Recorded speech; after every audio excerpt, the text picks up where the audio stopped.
Let's get into Charlemagne's issue or his apology to Kwame Brown after sending the cease and desist after, offending him initially. He sent the cease and desist so Kwame wouldn't keep firing back at him. But now he apologized. And there's nothing wrong with a grown man apologizing and righting his wrong if he's done something wrong, especially publicly.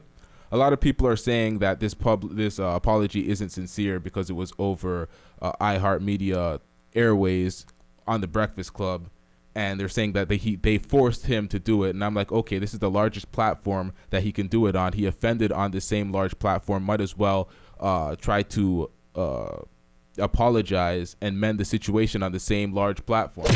And okay, let's get into it, and then let's respond to it after. I'm not going to play the video. You're probably just going to see a picture because, copyright and all that stuff. But fair use. We'll listen to Charlemagne apologizing to Kwame Brown. Now, I've been called a lot in my 23 years, but Donkey of the Day is a new one. Donkey of the Day for Monday, May 24th goes to me, Leonard McKelvey. Contrary to popular belief, this is not the first time I've given myself Donkey of the Day because Donkey of the Day does not discriminate. I mean, I may be kind of biased towards certain people, but I don't have any bias when it comes to myself. If I'm wrong, if something I do or say doesn't sit right with my spirit, I have to apologize and do better moving forward, and that's what I'm about to do right now. I want to apologize to Kwame Brown and Kwame Brown's family. I want to apologize to his father, Bill Brown, and the family of his father. See, last week on this radio, in my attempt to defend a Charleston, South Carolina-born brother like myself, I revealed too much information about that man's family. And even though all that stuff is public record, some things just don't need to be said on the radio, and they definitely don't need to be said by me. When I look back, on the way I communicated that, I communicated it all wrong. And I unintentionally triggered trauma in a lot of folks I grew up with who I genuinely love. I'm sure I caused a lot of pain for not only Kwame Brown, but for his family, especially his family in my hometown of Moncks Corner, South Carolina. You know how I know? Because I spoke to a few of them. I've been on the phone this weekend with mothers of children and their children. Salute to Shaliba and her daughter, Brianda. I was on the phone with sisters like Wallette. Salute to Wallette. Oh, she cursed me out good.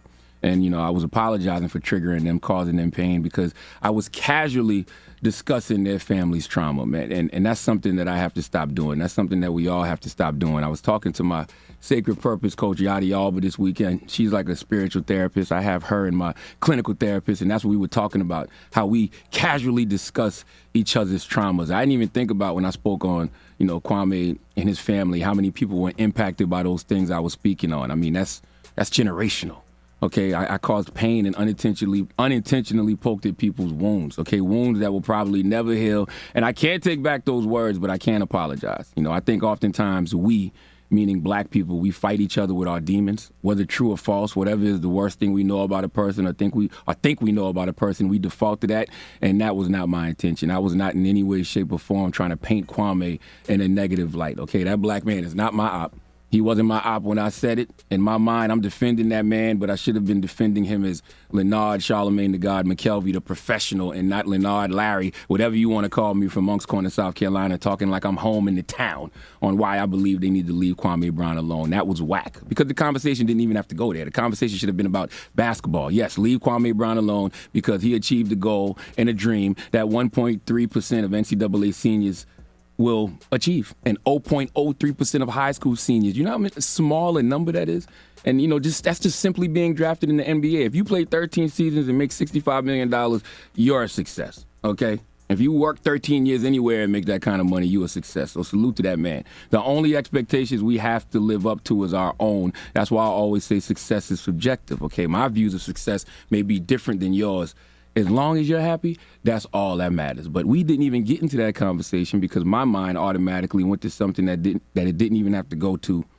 In doing that, I unintentionally caused trauma. And since I unintentionally caused trauma, I have to be intentional about causing healing. I'm not about to sit around and have beef with another black man for nothing. Trust me, as y'all know, I have a lot of real enemies who are gunning for me every day. Kwame Brown is not going to be one of them, okay? I totally understand why Kwame Brown was upset at me. I went low. That wasn't my intention, but in hindsight, it was low, and Kwame took it to the floor with me. And y'all be online so excited, ready to see black people go back and forth and tear each other down. I'm not doing that. I'm not going back and forth if I feel like I wronged somebody. I'm going to apologize. That's what I think a good man does. A good man apologizes for the mistakes, that he made, but a great man corrects them. Hopefully, I get the opportunity to do that one day, but for now, I just apologize. And I'm not beefing with a black man who's born where I was born and has family where I'm from. There is nothing on this planet that I love more than God, my family, and Moncks Corner, South Carolina, the whole low country, the 843. Drop on the clues bomb for the 843, okay? So when I say I sincerely apologize to Kwame Brown and his family and the family of Bill Brown and Moncks Corner, I mean that. Only thing I'm responsible for is my energy in recognizing my own insanity. And Eckhart Tolle once said to recognize one's own insanity is, of course, the arising of sanity, the beginning of healing and transcendence. I truly believe if trauma can be passed down through generations, then so can healing. Me, Leonard McKelvey, I have never claimed to be perfect. In fact, I'm far from it. I'm not going to always get it right. The same things people listen to me for is the same things they hate me for because I talk too much. I overshare. I overshare about myself. I overshare about others, and that has historically gotten me in trouble. But we are all works in progress, and one of the most healing things you can do is recognize where in your life you are your own poison. And last week, I was poison to Kwame Brown, Bill Brown, and their families. For that, I sincerely apologize. Please let Remy Ma give me, Leonard McKelvey, Charlemagne the God, the biggest hee-haw. Hee-haw, hee-haw. You stupid motherfucker. Are you dumb? Yes, indeed.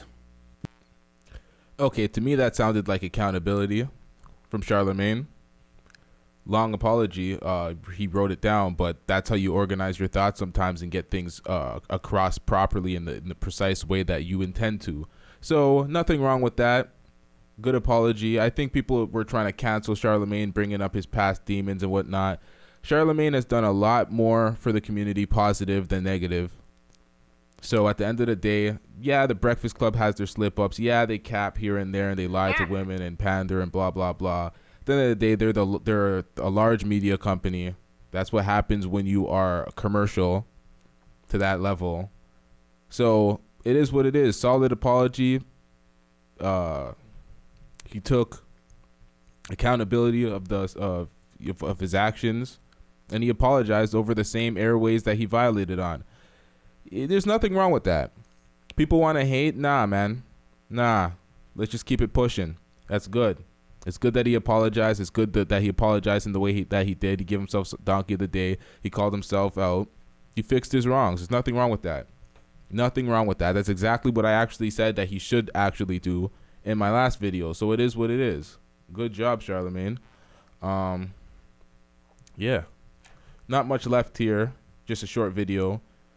Shortest episode probably ever. Not really an episode, just like a half episode, 10 minutes. Just wanted to get those reactions across before it got too late and these things got old, because I covered when he violated. I like to try to get the same amount of reach when someone corrects their stuff, or my perspective on them correcting it, because you don't want to just talk about the bad things that they do and then get a lot of views, get a lot of coverage for that. And then when you speak about the things, oh, they wrote the wrong, nobody hears it, nobody cares, that's wrong. I'm not trying to do that out here. So yeah, it is what it is. Blunt Talk with LT. Make sure that you subscribe to the channel. Make sure you hit that like button. Yeah.